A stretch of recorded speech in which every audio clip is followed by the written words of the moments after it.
Rauha. Ajoin partani aamu.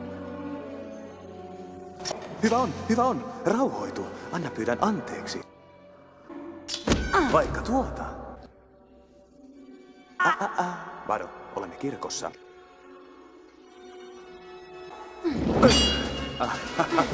Kynttilöitä, rauhaa, musiikkia. Oivallinen paikka kaksintaisteluun. Taistelette melkein kuin mies. Nyt löytyy hieman vyön alle vai mitä?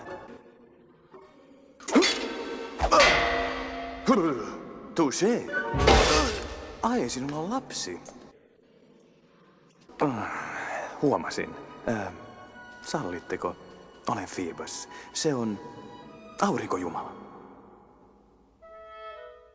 Ja te olette? Tätä kutsutaan esittelyksi.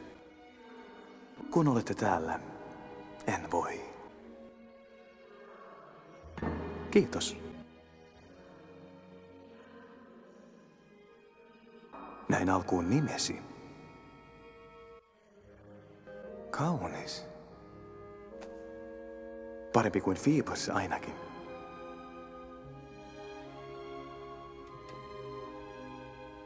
Hyvää työtä, kapteeni. Nyt pidättäkää hänet. Vaadi turvapaikkaa. Vaadi! Minä odotan, kapteeni. Olen pahoillani. Hän anoi turvapaikkaa. En voi tehdä mitään. No raahatkaa hänet ulos ja... Frollo, sinä et koske häneen! Ole huoleti. Tuomarin Frollo oppi jo vuosia sitten arvostamaan kirkon turvaa.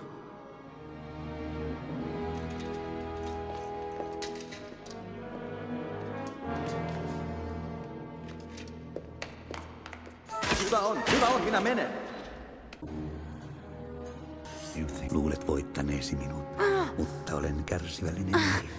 Eivätkä mustalaiset viihdy kiviseinien sisällä. Kuvittelin vain köyttä tuolle ihastuttavalle kaulalle. Taitava noita. Muuntele totuutta ja täytät ihmisen mielen epäpyhillä ajatuksilla. No, ei se mitään. Valitsit suuremmoisen vankilan. Mutta vankila se kuitenkin on. Jos astut jalallasikaan ulos, olet minun.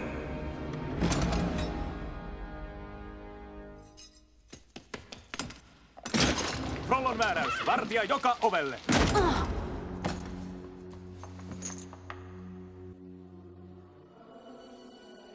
Älä hätäile, lapseni.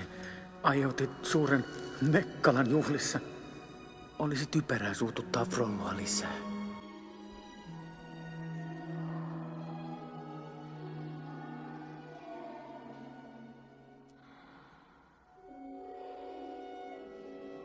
Kukaan ei voi korjata maailman vääryyksiä yksin.